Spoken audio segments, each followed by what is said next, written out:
Bem-vindos a mais um episódio do Pauta e Prosa. E para hoje eu separei um papo calcinha. Então se você é homem e não gosta de saber desses detalhes, é bom você já sair desse vídeo, que esse episódio é preparado para as mulheres. E para falar sobre essa pauta, eu trouxe a doutora Gabriela, que vai falar um pouco mais sobre esse assunto aqui com a gente. Doutora, eu gostaria que você se apresentasse e falasse um pouco mais sobre quem é a doutora Gabriela e sobre a sua jornada profissional também. Certo. Eu nasci, cresci em Araçatuba, me formei lá, né? Vim fazer a faculdade aqui pertinho da gente, de São José do Rio Preto, em Votuporanga, na Unifev. E desde a graduação, a ideia de cuidar de mulheres é algo que sempre me interessou, porque a mulher, ela se cuida, ela se previne, né? Então a promoção de saúde, a prevenção é algo que eu acredito muito, então a gente cuidar antes de ter o agravo. Sem contar que a gente passa por todas as fases, desde adolescência, primeira menstruação, gestação, cuidado da mulher adulta e o cuidado da mulher idosa. E aí, como isso sempre me interessou, eu vim fazer a residência de ginecologia e obstetrícia aqui na FAMERP e também me especializei em cirurgia ginecológica por vídeo, né? A videolaparoscopia e a cirurgia, a endoscopia ginecológica. E eu vou fazer a mesma pergunta que eu fiz para ela nos bastidores. Quais seriam essas cirurgias por vídeo? Porque eu sou leiga e acredito que muita gente que está assistindo também. O que engloba? É o ovário policístico? É a retirada do útero? Quais são essas cirurgias? As cirurgias ginecológicas abdominais, elas podem ser feitas por furinhos, então não precisa mais cortar, né?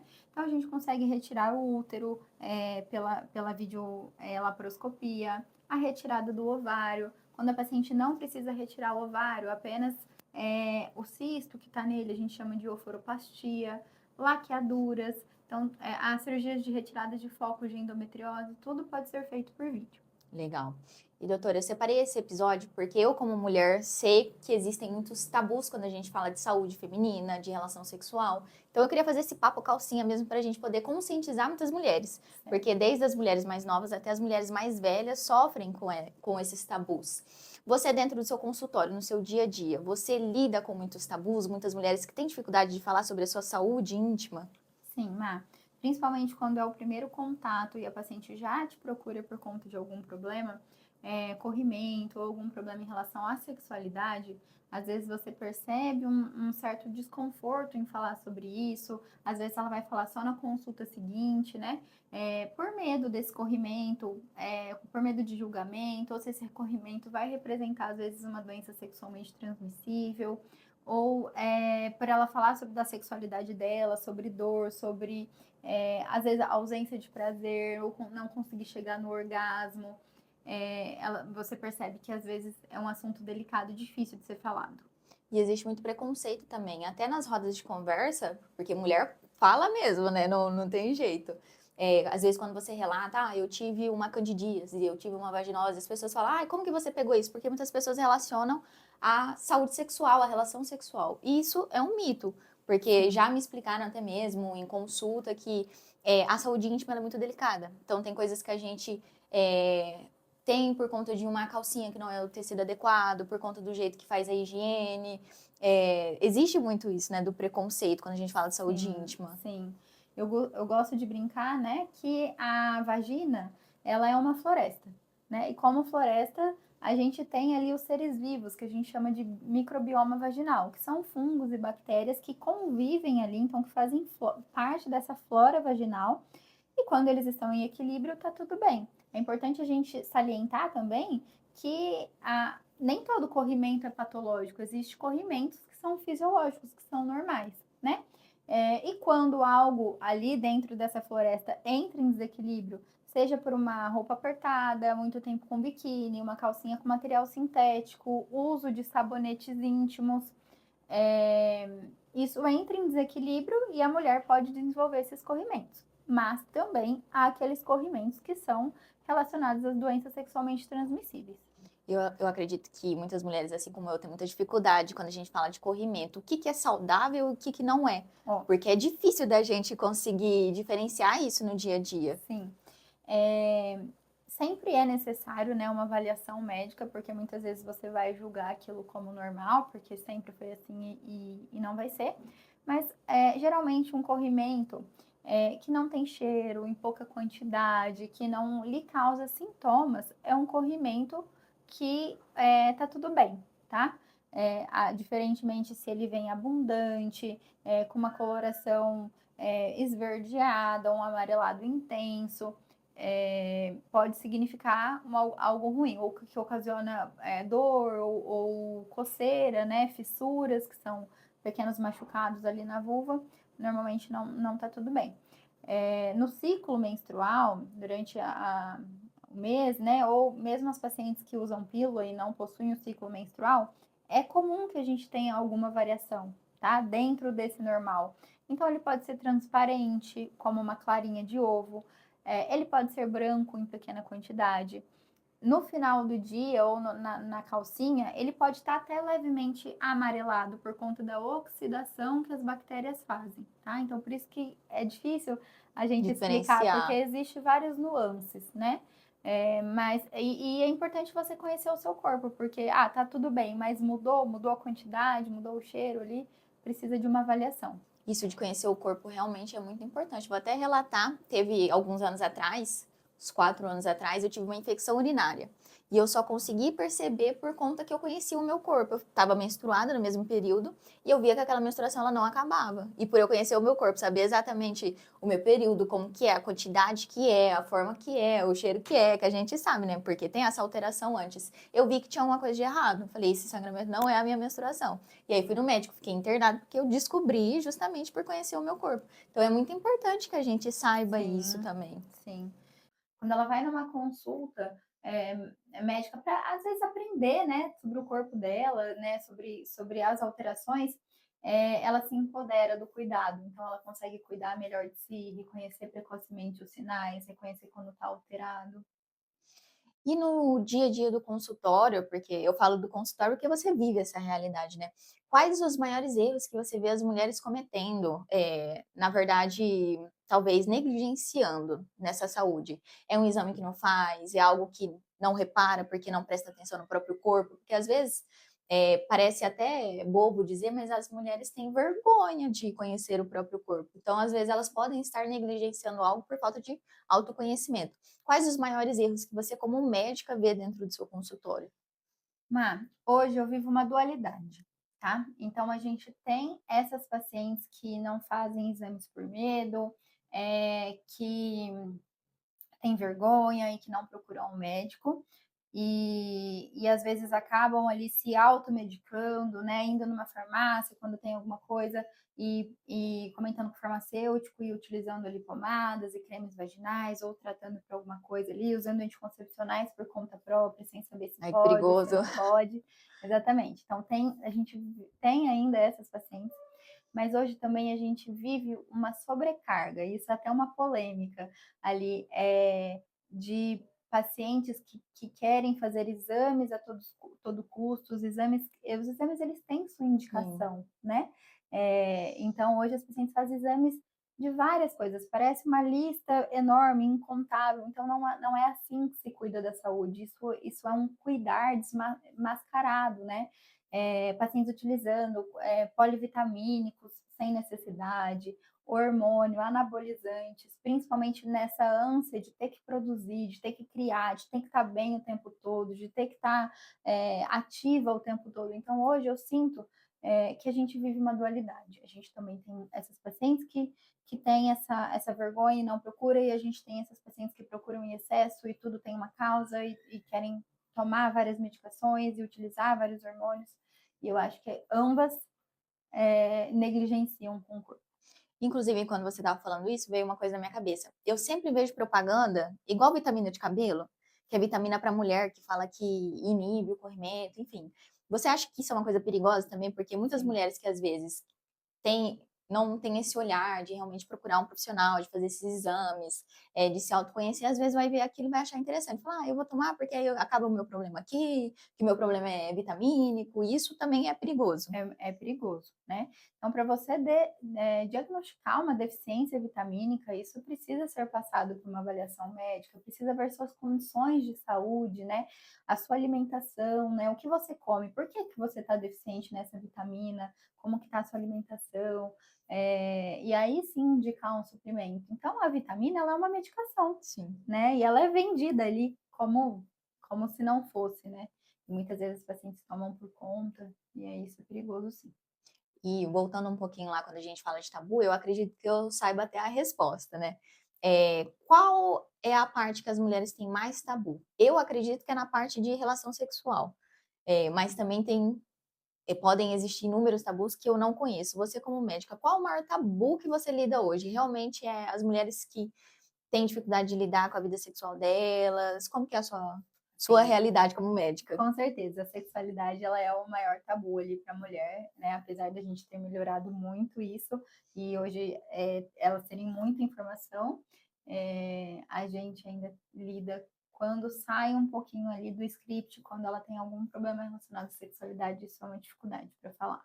E você lida com adolescentes também? Quando fala nessa Sim, parte de relação sexual mesmo, porque quando a gente, na época da escola, tinha essa questão do vamos ter educação sexual e não se teve isso até hoje. Cabe aos pais, sim.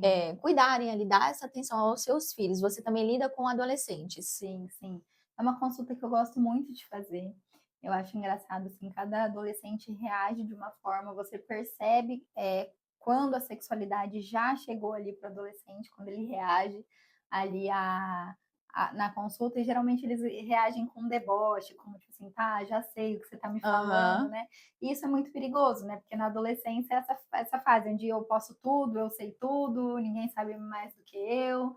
E onde eu acho muito importante que às vezes é importante para os pais orientarem sobre sexualidade, mas muitas vezes eles não tiveram orientação, eles sim. aprenderam ali com a vida, e muitas vezes vão orientar de uma forma inadequada, né?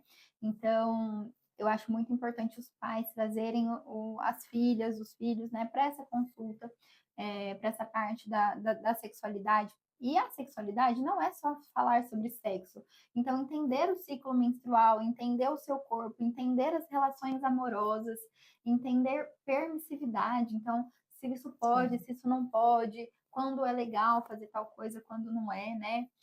Eu introduzo muito essa questão da responsabilidade com a parte sexual em si, né? Com o adolescente, porque elas vão iniciar a relação sexual quando elas acharem que deve. Então, já teve um estudo que analisou as meninas que foram instruídas apenas a ter abstinência sexual, e outro estudo que orientou, que viu as pacientes que tiveram orientações contra contracepção, e orientações sexuais. E ambos os estudos, elas iniciaram a atividade sexual num tempo parecido. Ou seja, elas vão iniciar quando elas acharem que devem.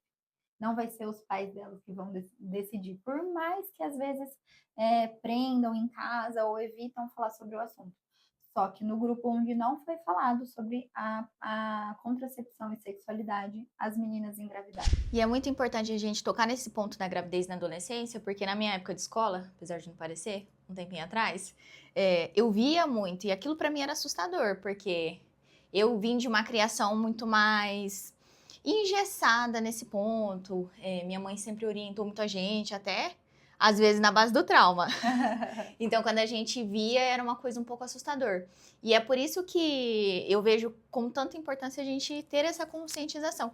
E é algo que acontece hoje ainda, e eu acredito até com mais frequência, porque o mundo parece que foi ficando um pouco mais rápido, né? Eu vejo as crianças, os adolescentes crescendo muito rápido, vivendo algumas coisas muito mais rápido do que na minha época.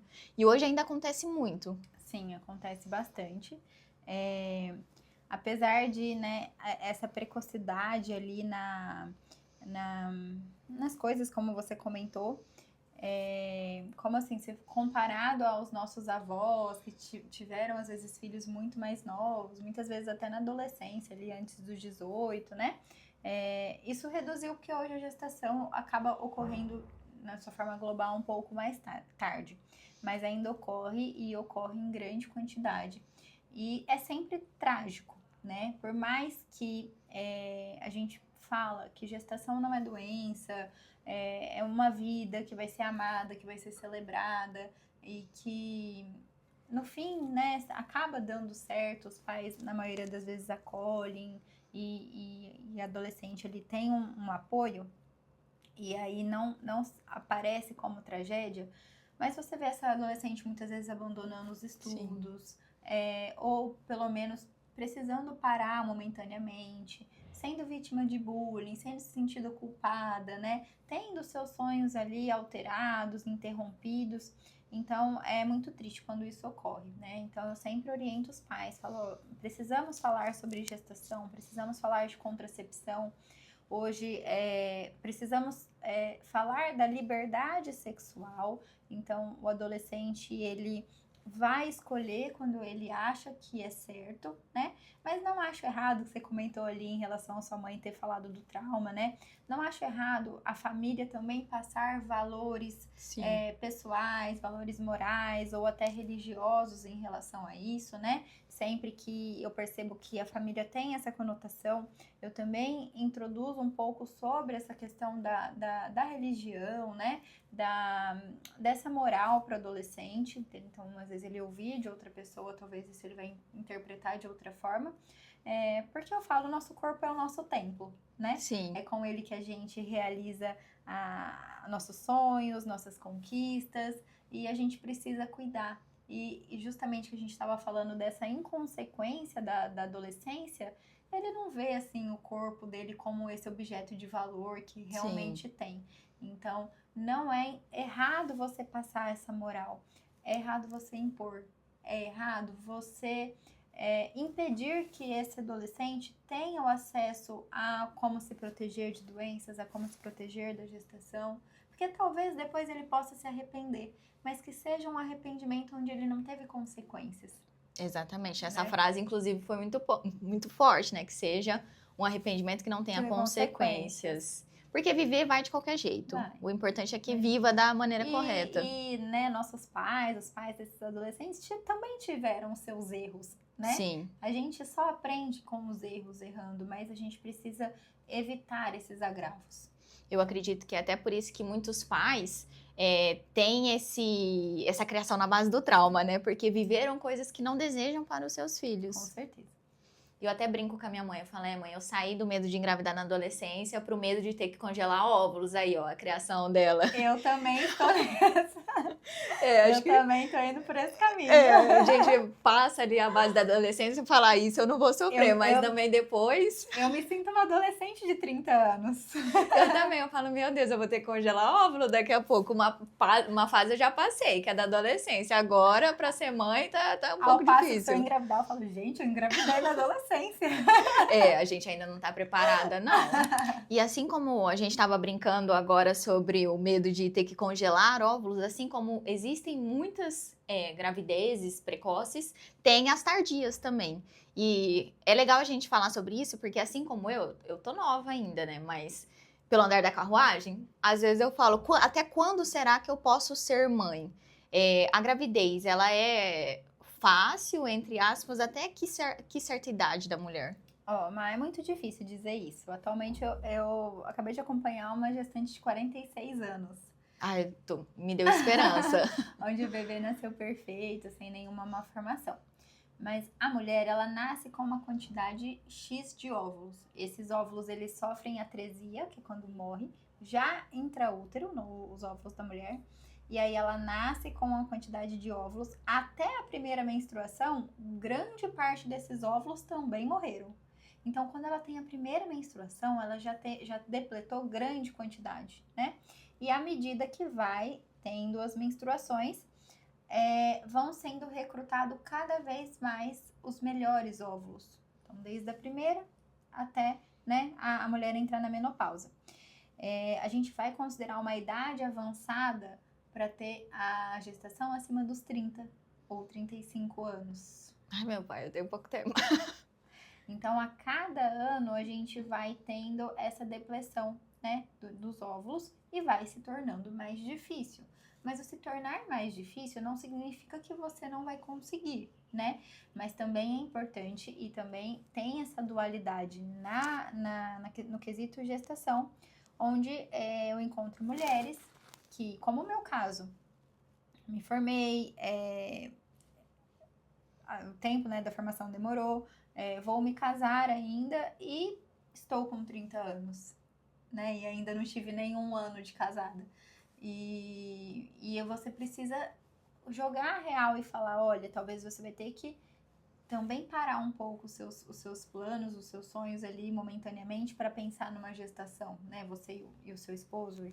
E porque às vezes a gente vai colocando várias coisas acima de ser mãe, né? E quando isso é um sonho para paciente, às vezes você tem que colocar isso como um ponto ali onde talvez ela precise decidir nos próximos anos. Caraca, isso é muito forte. Por isso que eu falo, esse assunto a gente poderia ficar aqui 4, 5 horas conversando, porque é muita coisa. E conforme a gente vai falando, são outros assuntos que vai surgindo. Inclusive, quando a gente fala de informação, isso que você acabou de me falar é muito forte. Porque eu, por exemplo, eu quero muito ser mãe. Desde que eu era nova, eu falo, eu quero ser mãe. Eu brinco muitas vezes que toda brincadeira tem um fundo de verdade, que eu falo, não sei se essa criança vai ter pai. Porque pode ser que eu chegue em algum momento, vire a chave e fale, agora eu quero ser mãe e faça uma inseminação. Mas é muito importante isso que você falou. A mulher, por ela ter um tempo diferente do homem, porque o homem com 60 anos tá fazendo filho.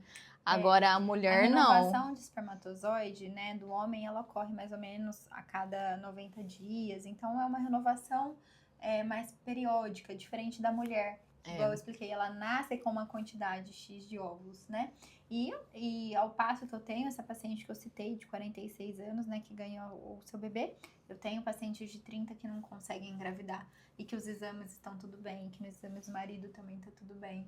E a gente encontra essa dificuldade. E a gravidez, ela muitas vezes, como você disse, para a mulher tem que ser uma decisão. Eu tô com o meu relógio biológico aqui, batendo na porta, eu preciso tomar a decisão de que agora eu vou ser mãe. Porque a gente tem, assim como tem a vida, muita coisa mudou, as mulheres, assim como eu, né, que é um reflexo da minha vida, é muito ligada ao trabalho, mas também se tem esse desejo de ser mãe, em algum momento vai chegar a hora de você olhar e falar, tá, agora eu vou ter que adiar algumas coisas porque eu quero ser mãe, porque a gente tem um tempo diferente. Com certeza.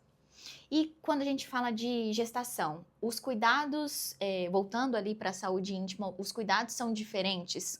Tem que ser mais rigorosos? Como que funciona?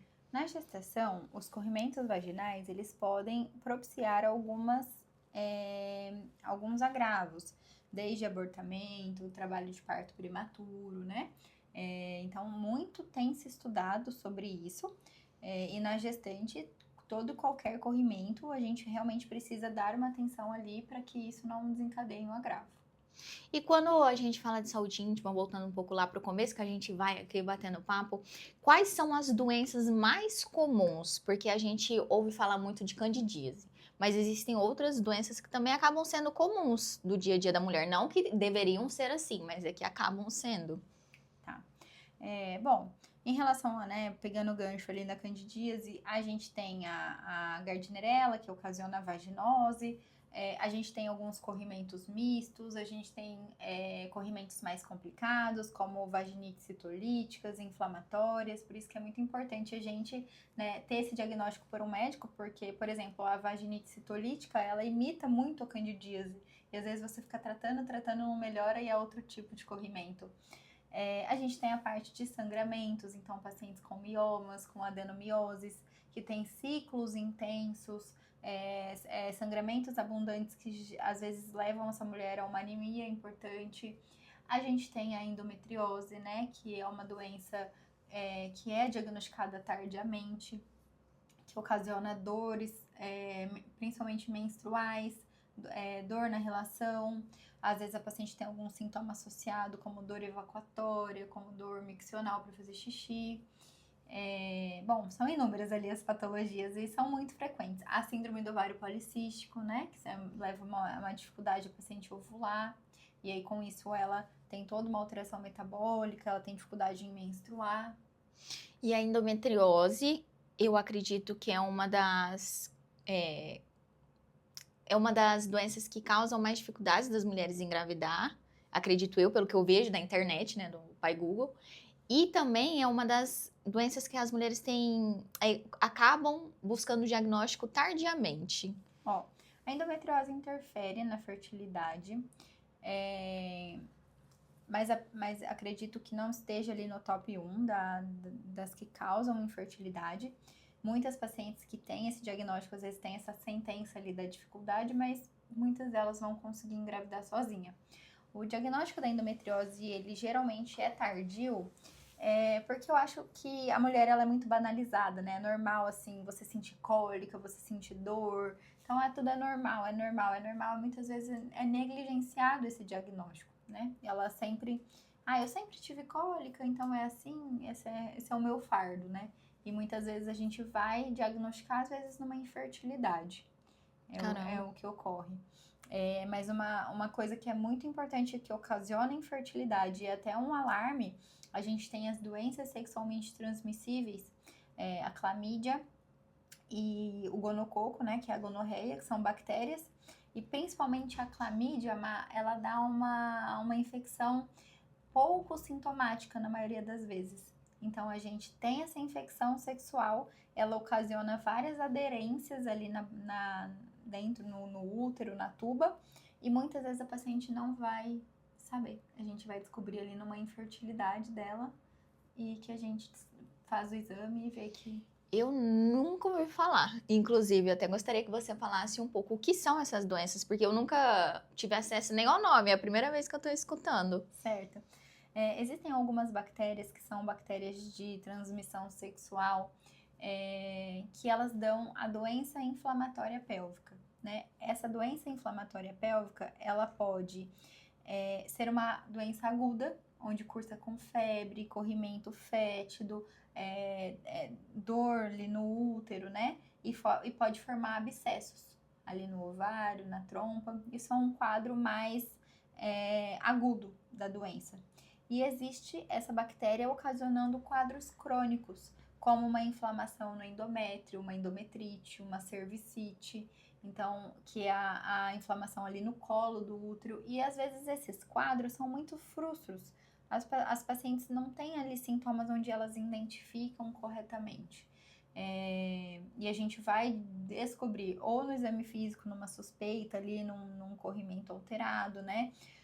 Às vezes pacientes que têm sangramentos irregulares, isso pode ser endometrite. E existe um exame que a gente colhe ali no colo do útero esse conteúdo na cérvix uterina, e a gente faz a análise para ver se essa paciente tem essas bactérias. Para ver como, mais uma vez, né, como essa conversa ela é importante, porque a gente falou sobre a gravidez. Só que não é só isso, também tem as doenças que, quando a gente fala de relação na adolescência, a importância da conscientização sexual, também tem isso. Sim. Porque imagina você, na sua adolescência, se descobrindo lidar com uma doença sexualmente transmissível. E não só os adolescentes, os adultos também. Porque a coisa que a gente mais vê é adulto negligente. E às vezes, né, adolescente que vai ali, tem a relação, não usa preservativo, ou não liga muito pra isso, às vezes ela pode ter uma infecção que pode comprometer a fertilidade dela. Sim. Né? Até o próprio vírus HPV, que é um vírus que ele é sexualmente transmissível, né? É o vírus que ocasiona o câncer do colo do útero, né? Ele tem os sorotipos, os subtipos que ocasionam o câncer do colo do útero e o que ocasiona as verrugas genitais, né? Esse vírus, ele é adquirido de forma sexual, é muito comum, então 90% da população tem contato com esse vírus, e em algumas pacientes ele pode ali desenvolver a doença, né? No SUS é disponibilizado vacina contra esse vírus, e muitas mães às vezes nem sabem, é uma vacina, não é tão recente, mas é relativamente nova, nós não pegamos na nossa época, e a gente tem ali grandes partes ali na população que não vacinaram seus filhos contra o HPV. Pelo menos eu me recordo na época da escola, raras vezes, mas chegaram até aí. É uma vacina que realmente ela é disponibilizada pelo SUS e até mesmo nas escolas. Acredito pela pouca consciência que as escolas, pelo menos as públicas, têm hoje de lidar com a vida sexual dos seus alunos, pelo menos a vacinação.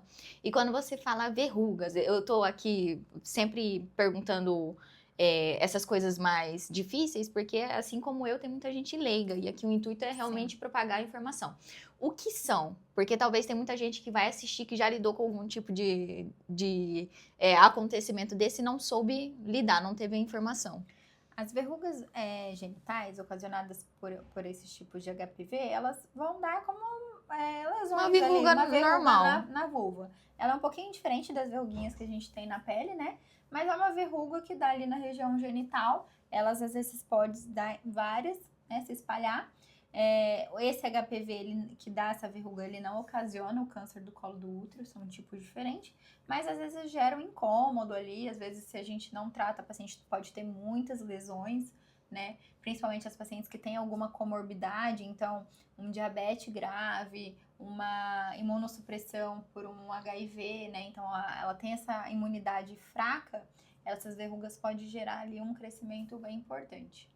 E falando nisso, vamos trazer um pouco para o âmbito psicológico. Existem condições psicológicas que afetam a saúde íntima? Sim, sim. A gente sabe que algumas alterações, alguns desequilíbrios ali na flora, né, vaginal, eles podem vir de quadros de ansiedade, o sono não reparador, a insônia, né, tem relação sim. Eu já escutei, inclusive, como eu tenho um evento de empreendedorismo, que é o Despertar, eu trago muito essa questão da terapia lá dentro, porque eu acredito que não existe CNPJ forte com CPF fraco. E eu conheço muita gente por conta dele, né? Eu já escutei relatos de pessoas que tiveram sua saúde íntima comprometida por conta de problemas psicológicos. Sim. Não era nem físico, era psicológico. No caso, o relato que eu escutei era masculino, mas a mesma coisa, né? Homem e mulher pode sofrer da mesma coisa. Com certeza. Até um relato pessoal, eu mesmo já tive candidíase de repetição por conta de problemas psicológicos, assim, de um estado que eu estava vivendo, de estresse, ansiedade, e só melhorou quando eu resolvi.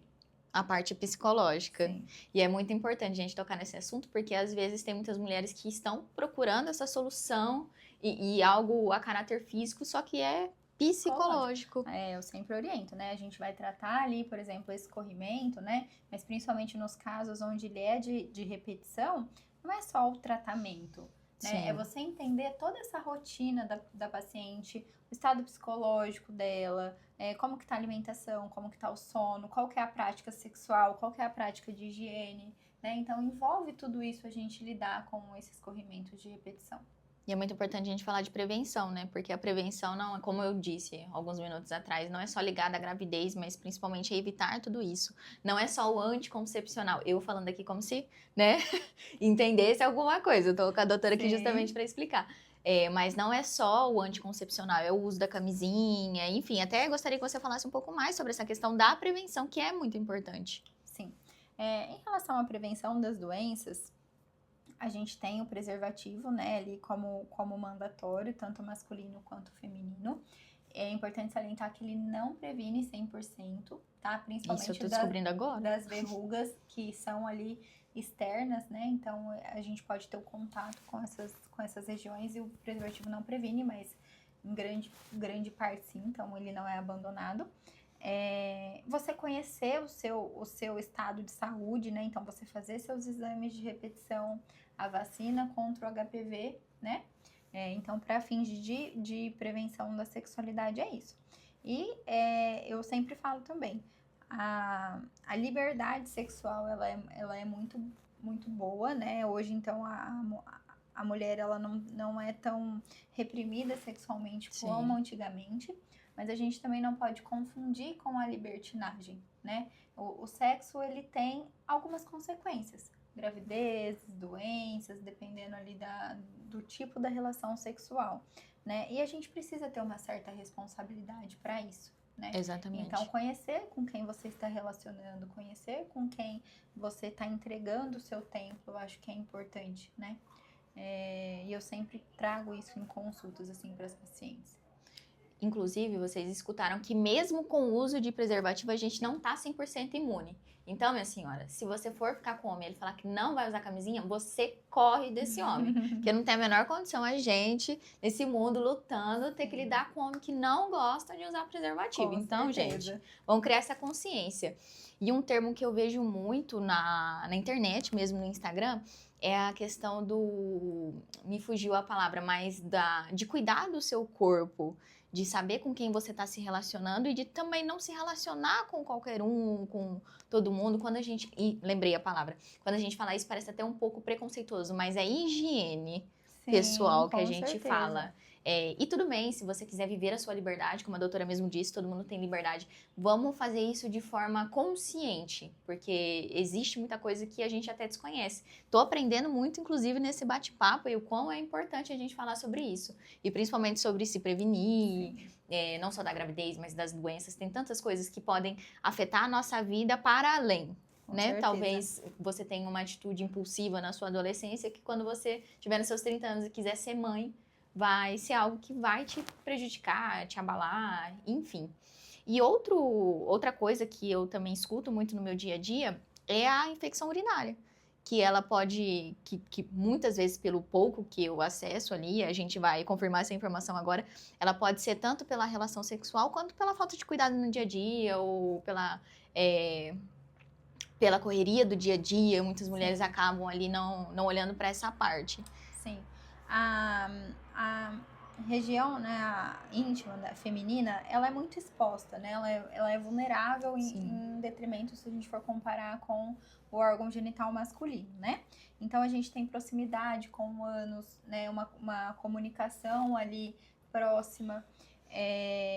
Então, no caso, assim, a higiene, se for de forma inadequada, às vezes só com papel higiênico não adianta, a gente tem que lavar ali a região após evacuar, segurar xixi muito, né? Pessoas que têm ali algumas alterações do trato urinário, ou seja, uma má formação, uma alteração desse trato urinário, ou pedras no rim, né? A nefrolitíase ocasiona ali infecções, né? Pode ocasionar, propiciar isso. Pacientes na menopausa, pela falta de hormônio também, muda toda ali a microbiota da vagina, deixa ela suscetível à infecção urinária. A própria gestação é fator de risco para infecção urinária também. Então, são vários pontos ali. A prática da relação sexual, né? Por isso que a gente orienta sempre após a relação fazer xixi, para que a gente limpe ali o canal do xixi, né? E evite as infecções urinárias. Isso é muito perigoso, que eu, por exemplo, eu tenho uma mania de segurar xixi, que muitas vezes eu tô nos lugares, eu tô na correria, e aí eu não paro. Tem dia que eu saio 7 horas da manhã, eu vou no banheiro na hora que eu chego em casa.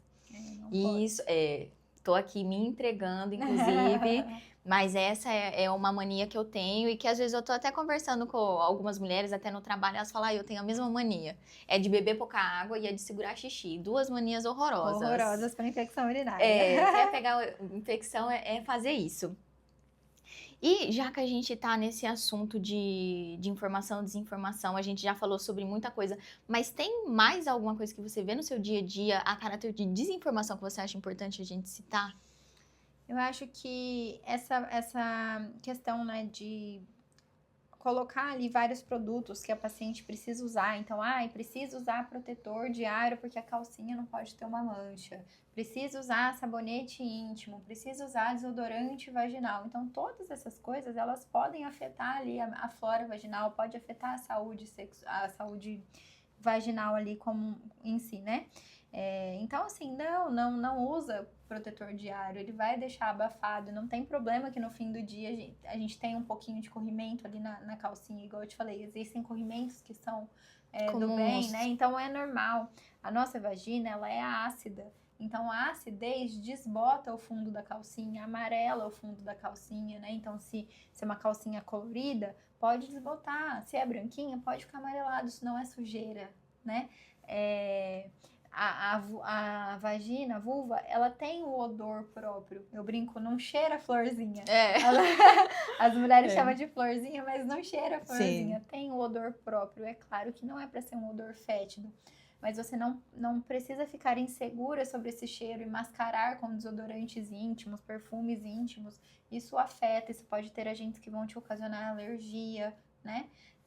Então eu vejo muito essa questão da indústria em introduzir ali que a mulher precisa disso e aquilo. E conforme você vai falando, vai vindo várias pautas na minha cabeça. A gente vai ter que marcar um segundo episódio, porque é muito assunto. 2 coisas que você citou que eu me libertei da minha vida, que foi o protetor de calcinha e o sabonete íntimo. O protetor eu tinha uma mania de usar todo santo dia. Porque é a agonia, né? Vai sujar minha calcinha, aí depois ela vai ficar amarelada, vai ficar feia. vão achar que tem alguma Alguma coisa. coisa. E não, e com o tempo eu fui vendo que aquilo me prejudicava, porque aí é uma vaginose aqui, uma candidíase ali, um negócio ali, você vai vendo que tem, você tá tendo atitudes que estão te prejudicando. E você falou uma coisa que foi certeiro, é o mercado. O Sim. mercado impõe que você tem que usar, que você tem que fazer, que você tem que... E o sabonete íntimo. Porque, bom, nas minhas consultas diárias, o que eu aprendi? Que não tem nada melhor do que água corrente. Sim. Do que a gente ir lá e, vou usar isso aqui que o mercado impõe que eu tenho que usar. Sim. Eu geralmente indico, né, a lavagem ali. Quando a paciente usa o sabonete íntimo e isso não está ocasionando nenhum problema, eu não costumo tirar. Mas oriento que não é adequado usar todos os dias, né? A água e o sabonete líquido, ele tem um pH mais próximo, ele não tem um pH tão básico, porque os sabonetes são mais básicos. Então, quando é de uma forma genérica, eu costumo recomendar os sabonetes glicerinados de bebê, né? Porque a pele do bebê ela é mais ácida. Então, normalmente, os sabonetes de bebê, eles têm esse pH mais ácido e uma fórmula mais delicada que combina ali com a região íntima. É importante também que não são todos os sabonetes que têm essa fórmula. Então, é indicativo que você realmente pergunte ali pro seu ginecologista, né, o que utilizar. Ou então, aí é o top 1, a gente mandar manipular um sabonete que seja sem fragrância, que tenha um pH mais ácido, que tenha a glicerina, que vai promover essa hidratação ali na vulva. A gente pode colocar alguns ativos que é interessante, como aloe vera, como camomila. Então, aí é a chave de ouro ali para um sabonete que seja feito ali para a região, né? E muitas vezes os sabonetes íntimos não vão seguir essas formulações, são muito cheirosos, né? E com antibacterianos que vão destruir ali as bactérias do bem e ocasionar alguns outros problemas ali vaginais. Nossa, aí já vai surgindo um monte de assunto na minha cabeça. Tem um costume que eu criei, que eu acredito que seja muito importante, que é o de dormir sem calcinha. Homens, se tiver algum homem nesse episódio, faça o favor de sair agora. Que é realmente deixar a florzinha respirar. Sim, deixa respirar também, respirar, né? Que é um hábito que é importante também para as mulheres. Chegou em casa, roupinha mais fresca, né? Principalmente nós que moramos numa região muito quente, né? Então fica abafado, chegou em casa, coloca ali a florzinha para respirar, coloca um vestidinho mais tranquilo e na hora de dormir sem calcinha. Recomendação perfeita. Tô fazendo tudo certo. E você até citou, agora eu vou entrar no assunto polêmico. Você até citou que a nossa vagina ela não tem cheiro de florzinha. E tem muitas mulheres que relatam, o meu parceiro disse que tem um odor diferente. A gente tem 2 pontos. Que talvez você tenha que mudar de parceiro. E o segundo, que às vezes é algo que realmente você precisa prestar atenção. Eu ia falar, procura o médico, vê se tá tudo bem, né? Se tiver tudo bem, explica pra ele. Se continuar reclamando do cheiro da florzinha, tem que ver se ele gosta da florzinha. Exatamente, porque tem eu já escutei, muitos relatos de amigas que falaram, eu fui no ginecologista e eu fiz exame de cabo a rabo porque o meu parceiro falava e não tinha nada. Sim. E às vezes o problema realmente vai ser o seu parceiro. E é importante a gente falar isso, porque até agora a gente falou dos problemas que realmente existem, mas tem os problemas que não existem que também. Não existem, exatamente. E é frustrante, assim, pra mulher, né, que às vezes ela chega no seu consultório relatando isso e você realmente vê, faz os exames, né, e não tem um problema, escorrimento faz parte ali, Sim. né, e às vezes de tanto falar, né, de tanto falarem pra ela acaba ali colocando na cabeça dela que realmente aquilo é uma doença. E quando você vai explicar que não tem tratamento, que aquilo é um corrimento normal, você percebe uma frustração, assim, mas não, eu queria que fosse diferente, né? Sim. Muitas vezes esse escorrimento pode variar com a fase de vida, né? Principalmente na gestação. Aumenta muito o conteúdo vaginal por conta dos hormônios da gestação. Então, a calcinha tá sempre molhada. E tá tudo bem na maioria das vezes. E é muito legal a gente falar isso. O meu intuito com esse bate-papo era que fosse um bate-papo calcinha mesmo, um papo calcinha e sem tabu nem nada. É que muitas vezes as mulheres vão ter vergonha. Ai, minha calcinha tá um pouco suja, minha calcinha tá molhada. E, gente, isso é normal, tá tudo certo.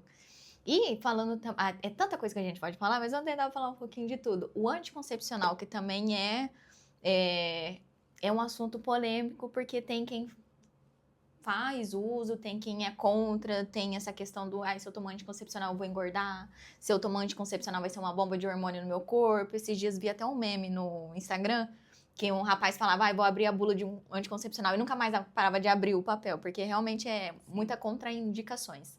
O que você me fala sobre o uso do anticoncepcional? Quando a gente vai abordar o termo de contracepção, existe muitos métodos, né? Então, existem métodos que são hormonais, não hormonais, mas acredito que você esteja se referindo à pílula anticoncepcional, Exato. Né? A pílula, ela não é a vilã, tá, Má? Ela aumenta, sim, a chance de algumas coisas, e isso precisa ser discutido na consulta, e ela tem indicações e contraindicações, mas existe um terrorismo em relação a isso, né? Então, vou dar um exemplo que eu sempre uso. O anticoncepcional aumentaria ali cerca de 6 vezes o risco de uma mulher desenvolver algum evento de trombose. Enquanto gestação e puerpério, que é o pós-parto, 20 vezes. Caramba! Então, porque para a mulher se preparar ali para o parto, para a perda sanguínea do parto, ela aumenta seus fatores de coagulação, né? Então, a gestação e o puerpério é um fator trombogênico, né? Então, o anticoncepcional aumentaria bem menos, tá? Ele existe, né, essa questão do risco do câncer de mama, porque o câncer de mama são hormônios dependentes, ele tem o aumento de tromboses, né, de varizes, a mulher ela pode ter isso influenciado, né, mas assim, quando a gente vai avaliar os riscos e benefícios, os benefícios eles se sobressaem, que é evitar uma gestação indesejada, um controle de um ciclo menstrual, né, uma diminuição de uma cólica. Então, ele tem suas indicações e quando bem indicado, ele não é o vilão. E o ganho de peso? Porque também tem muita gente que relaciona o uso do anticoncepcional, principalmente das injeções, ao ganho de peso. Mito. Olha lá, mulheres. Eu caí nesse mito, inclusive. Mito, tá? Isso não é uma opinião minha. Por mais que às vezes a paciente fala, eu juro que aconteceu comigo. O que acontece? Aí você fala, não aconteceu, eu tenho como te provar. Foi feito estudos também, então tudo que a gente fala, né? Então a medicina séria é a medicina baseada em evidências. Não é baseada no que eu acho. Claro que a prática clínica, ela importa. Mas quando a gente vai indicar ou desindicar um tratamento, né, para alguém, esse tratamento, precisa ser baseado em evidências, precisa ser baseado em estudos. Então, eu acredito nessa medicina. Então, existe um estudo que avaliou várias mulheres, utilizando todos os meios contraceptivos, desde DIU de cobre, laqueadura, injeção, pílula, DIU hormonal, Implanon, né?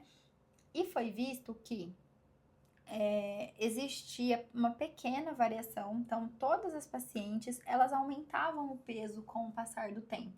Por quê? Porque o corpo, ele vai mudando com o passar do tempo. Então, o peso de 20 anos é diferente do peso de 30, que é diferente do peso de 40, né? A gente tem as mudanças hormonais, a menopausa. Então, tudo isso que contribui ali com o ganho de peso. A gente tem a mulher, ela vai se tornando mais ocupada. Muitas vezes ela vai comer ali o que é mais prático, né? A gente tem uma variedade ali de alimentos que são muito gostosos e são calóricos. Às vezes precisa deixar a prática de atividade física de lado.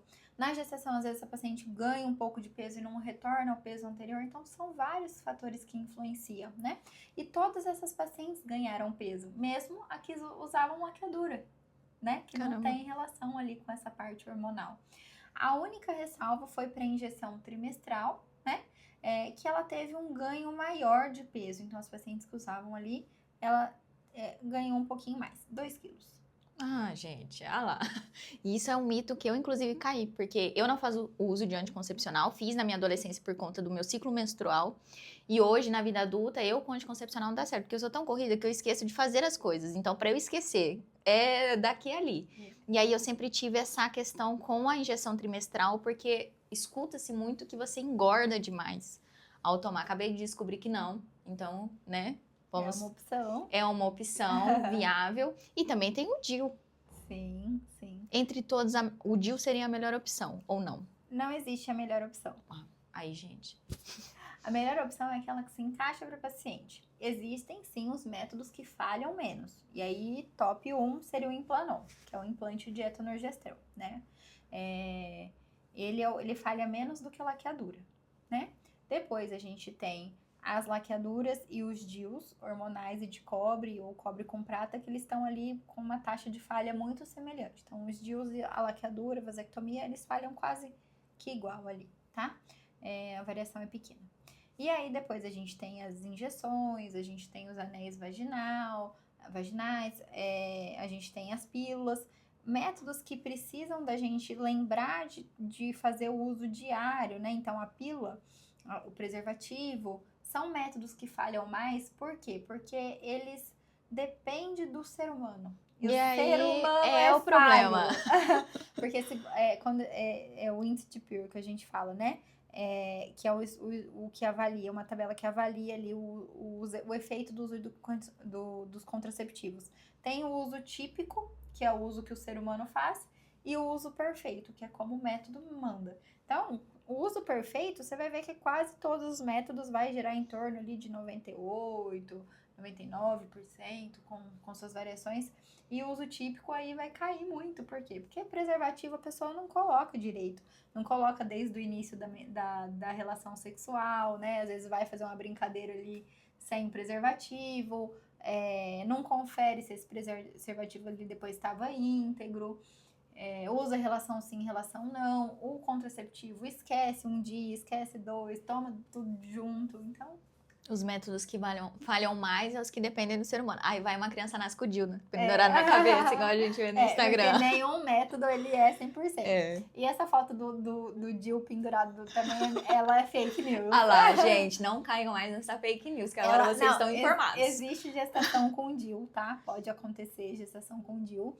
É raro, é muito menos comum do que gestação com pílula, que a gente pega todos os dias quase. Mas pode acontecer. Mas o bebezinho não fica segurando o DIU. O DIU. Gente, não caiam mais nessa fake news.